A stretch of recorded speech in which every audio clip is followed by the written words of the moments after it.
The morning air was sharp and cold. Inside the stone walls of Windsor Castle, something unexpected was about to unfold. Cameras were rolling. Royal guards stood at attention. Everything seemed normal. But in less than 60 seconds, the world would see something no one anticipated. Queen Camilla was walking through the grand corridor. Her heels clicked against the marble floor. Behind her, Catherine, Princess of Wales, followed at a respectful distance. The two women rarely appeared together in such close quarters. Their relationship had always been polite, careful, measured. But today, something was different. Camilla stopped suddenly. Her hand shot up. A royal guard, mid-step, froze in place. His face showed confusion. He had not expected to be addressed. Protocol was clear. Guards did not engage unless absolutely necessary. Yet here she was, the queen consort, stopping him with a single gesture. Catherine's expression changed instantly. Her eyes widened. She stepped forward, then hesitated. The cameras caught every second. Every flicker of emotion. Every breath. Viewers around the world would replay this moment 1,000 times, searching for clues. What had just happened? Why did Camilla stop the guard? And why did Catherine react the way she did? Before we continue this incredible story, if you love emotional, real-life, royal moments like this, hit that subscribe button and turn on notifications. You won't want to miss what happens next. The guard stood perfectly still. His uniform was immaculate, his posture rigid. But his eyes betrayed something else. Uncertainty. Camilla leaned closer. She spoke in a low voice. The microphones barely picked it up.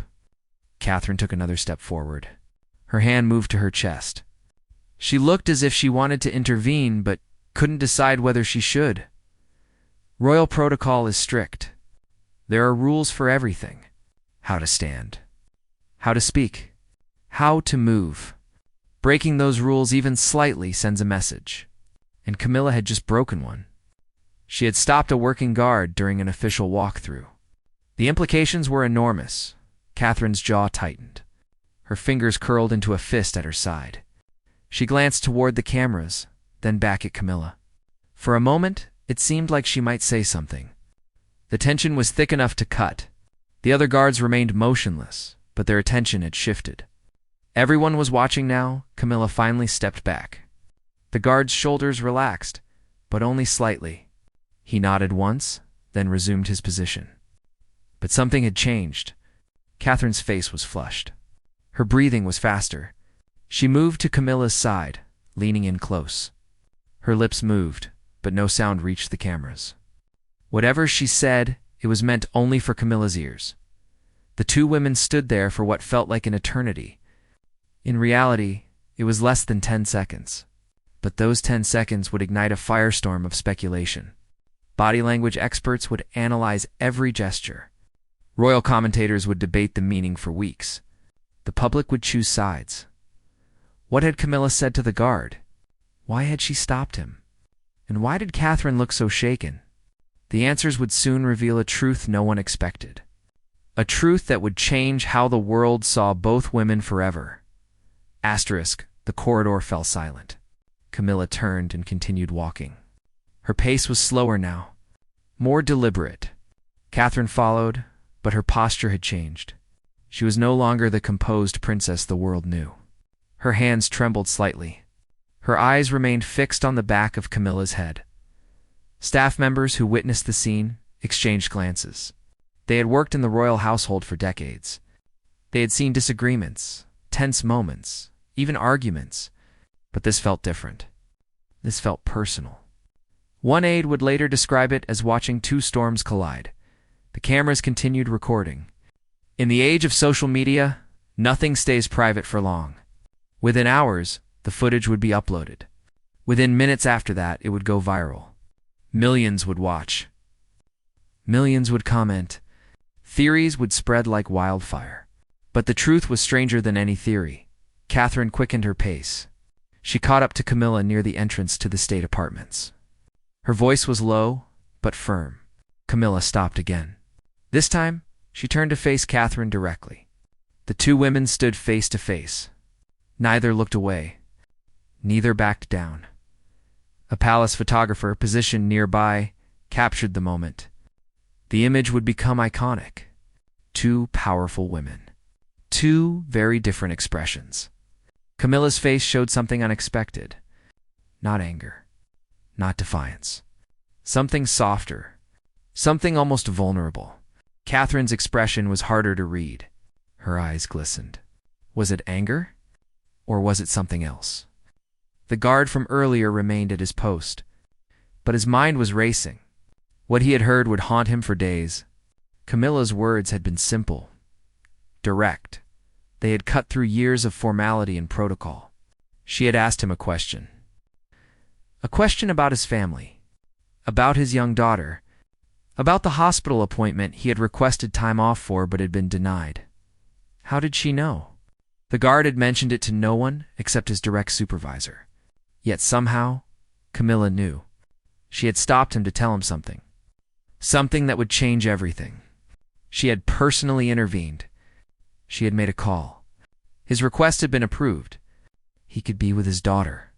He could be there when she needed him most.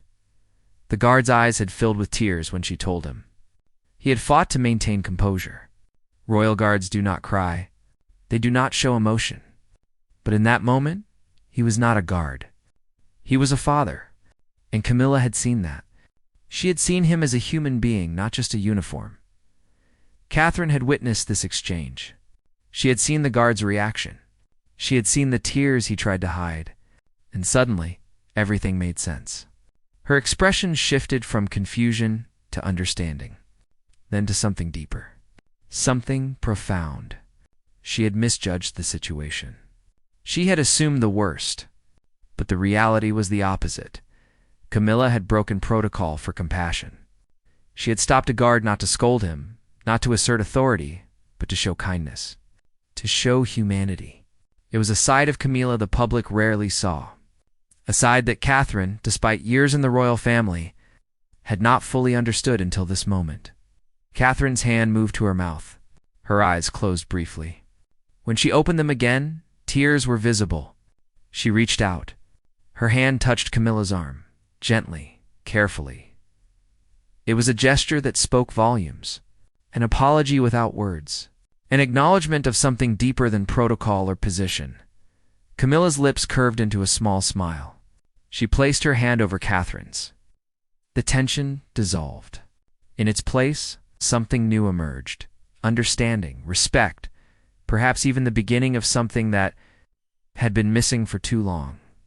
Connection. The staff members watching felt the shift. The atmosphere lightened. The two women continued walking, this time side by side.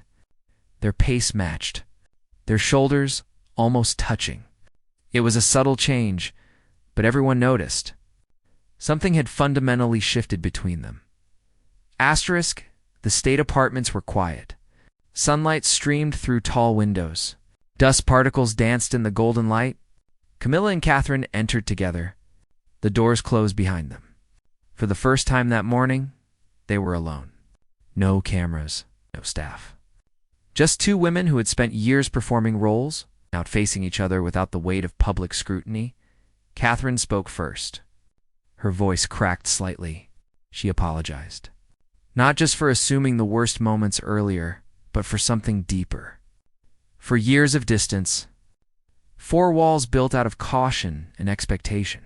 For never really trying to see beyond the title, beyond the position, to the person underneath. Camilla listened. She did not interrupt. She did not defend herself. She simply stood there, allowing Catherine's words to fill the space between them. When Catherine finished, silence settled like snow. Soft, fragile, necessary. Then Camilla spoke. Her words were measured, but honest. She admitted she had made mistakes. She knew the public saw her a certain way. She knew many would never forgive the past. But she also knew something else. She knew that beneath the crowns and the expectations, they were both just women trying to navigate an impossible world. Women who understood pressure. Women who understood sacrifice. Asterisk, asterisk. Catherine nodded slowly. She had been in the royal family for years now. Long enough to understand the weight of it. The constant scrutiny, the impossible standards, the loneliness that came with being forever on display.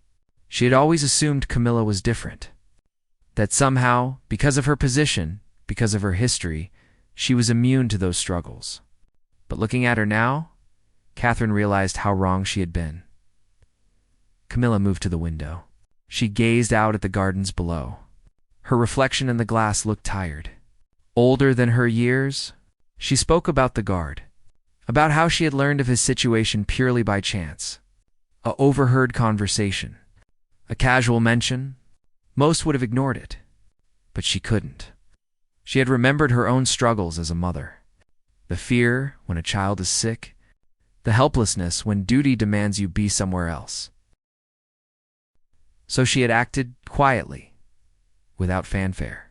She had made a call, pulled a string, used her position for something that mattered, not for politics, not for image.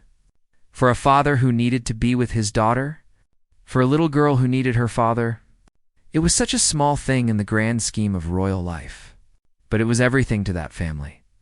Catherine approached the window. She stood beside Camilla. Their reflections merged in the glass. Two silhouettes against the bright morning light. Catherine confessed something she had never said aloud. She admitted that she had always felt inadequate, that despite her success, despite her popularity, she always felt like she was one mistake away from failure. From letting everyone down? Camilla turned to face her. Their eyes met. In that moment, something unspoken passed between them. Recognition, not just of each other, but of themselves and each other. They were more alike than either had ever acknowledged, both carrying burdens too heavy for anyone to fully understand, both trying to be perfect in a world that would criticize them regardless. Camilla reached out. She took Catherine's hand. The gesture was simple, but profound.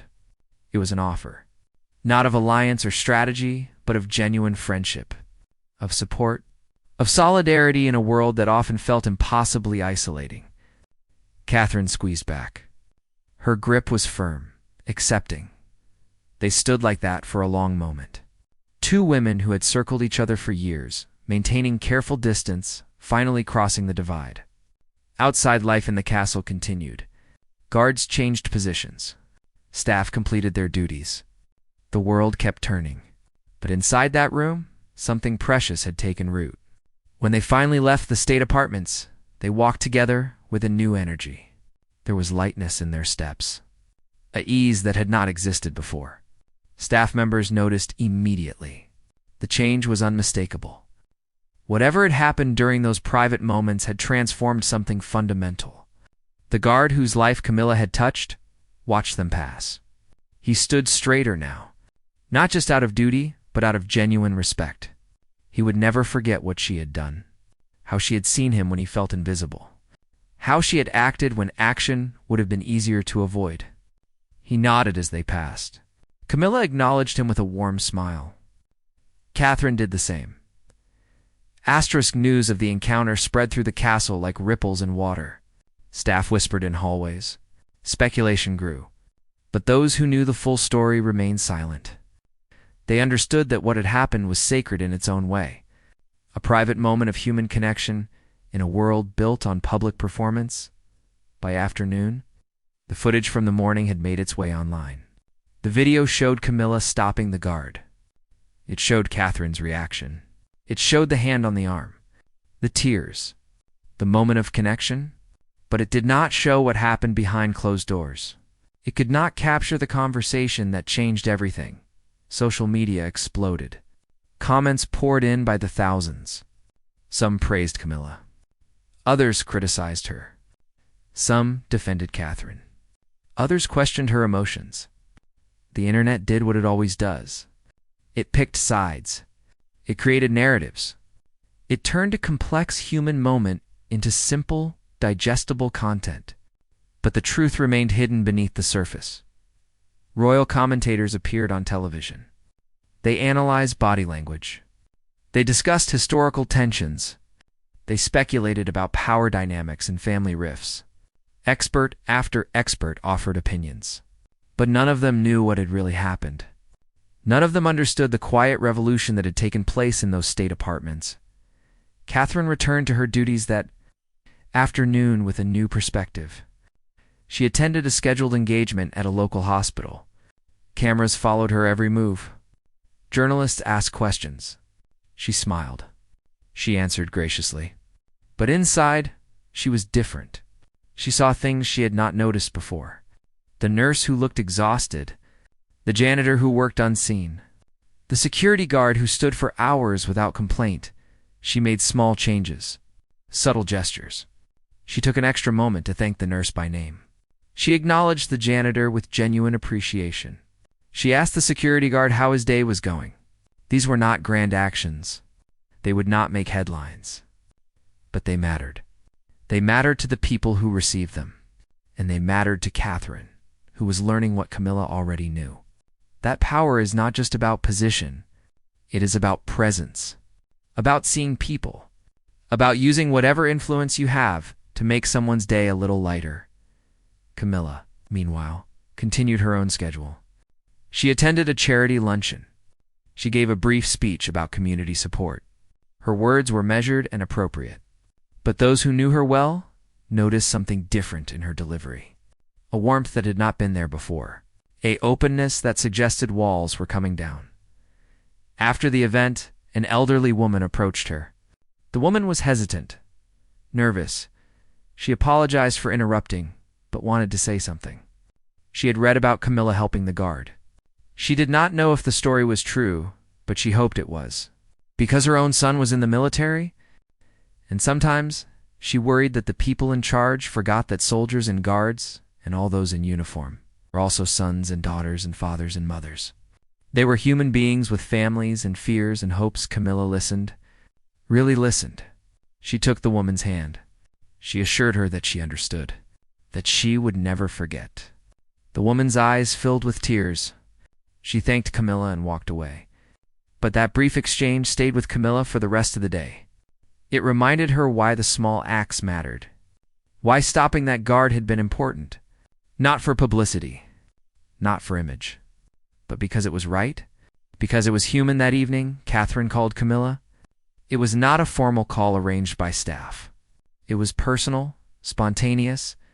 Catherine thanked her for the conversation earlier, for her honesty, for her vulnerability. Camilla was surprised by the call, touched by it. They talked for nearly an hour, about their children, about the pressures of royal life, about the loneliness that sometimes crept in despite being constantly surrounded by people. They laughed together, not the polite, measured laughter of public appearances. Real laughter, the kind that comes from shared understanding, from inside jokes that only make sense to those who have walked similar paths. It was a sound neither had expected to share with the other. But there it was, genuine, unforced, natural. When they hung up, both felt lighter. The call had not solved every problem. It had not erased years of distance or complexity, but it had opened a door. And sometimes, that is all that is needed. A door, a willingness to step through it, a courage to be vulnerable with someone who understands the unique weight you carry. The castle settled into evening quiet. Guards changed shifts. Staff prepared for the next day. Life continued its rhythms. But something had fundamentally shifted. Two women who had existed in separate orbits had found common ground. And in doing so, they had reminded everyone watching that beneath the titles and the protocol and the expectations, we are all just human, all just trying to do our best, all just hoping to be seen. Asterisk days passed.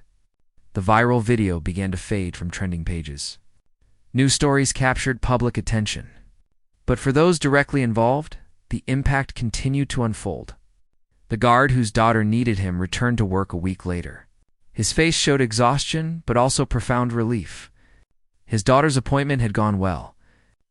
The doctors were optimistic. He had been there to hold her hand through it all. Because of Camilla. Because someone had seen him and acted. He requested a private audience. It was unusual, but granted. When he stood before Camilla in a small sitting room, he struggled to find words.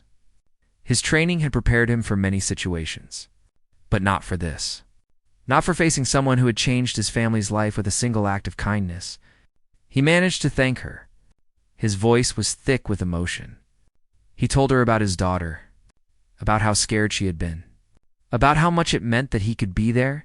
Camilla listened with the same attention she had given the elderly woman at the charity event. She assured him no thanks were necessary. She asked about his daughter's recovery. She remembered her name. That small detail that remembering meant everything to him. When he left that room, he was not just a grateful father. He was a devoted guardian who would serve with renewed purpose, who understood that the people he protected were capable of extraordinary humanity. Catherine heard about the meeting. She was moved by it. She began to notice other opportunities, small moments where a word or action could make a difference. At a school visit, she stayed an extra 20 minutes to speak with a teacher who seemed overwhelmed. At a veterans event, she sat with an older soldier who looked lonely. These were not calculated moves for cameras. They were genuine responses to seeing people as people. As Camilla had taught her without intending to teach anything at all, the two women began coordinating more frequently. Not out of obligation, but out of genuine collaboration. They discovered they worked well together. Their strengths complemented each other. Where Catherine brought energy and modern sensibility, Camilla brought experience and wisdom. Where Camilla sometimes seemed distant, Catherine brought warmth and accessibility. Together, they were stronger than either was alone. Staff noticed the change immediately. Meetings became more efficient. Decisions were made with greater confidence. The atmosphere in the royal household shifted. There was less tension, more cooperation. It was as if permission had been granted to be human, to acknowledge struggles, to support each other. The effect rippled outward. Junior staff felt more valued. Longtime employees felt renewed purpose. A joint appearance was scheduled. A visit to a children's hospital. Cameras would be present. The public would watch. But this time, both women approached it differently. They were not just playing roles. They were there with genuine intention. To bring light to children facing darkness, to support families navigating impossible circumstances, to use their platform for something meaningful. The visit exceeded all expectations. Children who had been withdrawn brightened at their presence. Parents who carried unbearable worry found moments of respite. Medical staff who worked endless hours felt seen and appreciated. Camilla and Catherine moved through the wards together. They held hands with tiny patients. They listened to worried mothers. They thanked exhausted doctors. Every interaction was real. Every moment was present. One child, a little girl named Emma, was particularly sick. She had been in the hospital for months. Her parents rarely left her side. Her condition was serious, the prognosis uncertain. When Camilla and Catherine entered her room, Emma was sleeping. Her mother sat beside the bed. Dark circles shadowed her eyes. Her hands gripped her daughter's small fingers as if letting go might mean losing her forever. Catherine approached quietly. She did not speak immediately. She simply sat down beside the mother, placed a gentle hand on her shoulder. The mother looked up. Tears streamed down her face. She tried to apologize for crying. Catherine shook her head. Tears welled in her own eyes. She told the mother she was the strongest person she had ever met. That Emma was lucky to have her, that she was not alone. Camilla stood at the foot of the bed. She looked at the small girl fighting for her life. She thought about the guard's daughter, about her own children when they were young and vulnerable, about every parent who had ever sat beside a hospital bed praying for a miracle. She stepped forward. She took the mother's other hand. 3 women, 3 strangers, connected by the universal fear and love that parenthood brings. They stayed longer than scheduled. They missed their next appointment. Protocol officers worried. But neither woman moved. They remained with Emma and her mother until the little girl woke. When Emma opened her eyes and saw 2 princesses beside her bed, she smiled. It was a weak smile, but it was real. And in that moment, every protocol broken, every schedule disrupted, every expectation challenged was worth it. Emma's mother would later say that visit saved her. Not just her daughter, though Emma's condition did improve, but her spirit, her hope, She had felt so alone, so invisible in her suffering. And then two of the most famous women in the world sat with her, saw her, stayed with her. It changed everything. Months later, the moment in the corridor seemed like a distant memory. But its effects continued to spread. Emma recovered. The guard's daughter thrived. Catherine and Camilla's relationship deepened into genuine friendship. But more than that, something larger had shifted. The way the royal household operated, the way public engagements were approached, the way people were seen and valued. The viral video was revisited by journalists. Anniversary pieces analyzed what had really happened that day. Some came close to the truth. Others remained lost in speculation. But the full story, the private conversations and personal revelations, remained known only to those who lived it. And that was as it should be. Some moments are too sacred to be fully public, too profound to be reduced to soundbites and headlines. The guard received a commendation, not for his military service, though that was exemplary, but for his dedication as a father, for showing that strength includes vulnerability, that asking for help is not weakness. The commendation came from Camilla herself. She presented it in a private ceremony. Few knew it happened. Those who did understood its significance. It represented a new way of thinking, a new set of values, one that honored the whole person, not just the role they played. Catherine established a new initiative, a support program for royal staff and their families. It provided resources for medical emergencies, mental health support, and family crisis intervention. She called it the Emma Project, after the little girl who had touched her heart. Camilla served as patron. Together, they ensured that no one working in the royal household would feel invisible again, that every person, regardless of position, would have access to help when they needed it most. The program expanded beyond the royal household. It became a model for other organizations. Businesses adopted similar policies. Government offices followed suit. What began as one woman stopping one guard in one corridor rippled outward until it touched thousands of lives. None of it was planned. None of it was strategic. It simply happened because two people chose compassion over protocol, because they chose to see beyond titles and positions to the human beings beneath. Public perception shifted gradually. Camilla, once viewed with skepticism by many, gained new admirers. Not through calculated public relations, but through consistent, quiet acts of kindness that occasionally became public. Catherine, already beloved, deepened her connection with people. She was no longer just beautiful and poised. She was real, vulnerable, genuinely committed to making a difference. Their friendship became one of the most powerful partnerships in the royal family. They consulted each other on decisions. They supported each other through challenges. They laughed together at private dinners and cried together during difficult moments. They became what neither expected. Not just family by marriage, but true friends. Sisters in all but blood. The little girl Emma sent them both drawings. Crayon pictures of princesses holding hands. The drawings hung in their private offices. Reminders of why they did what they did. Of who they were fighting for. Of the difference one moment of genuine humanity could make.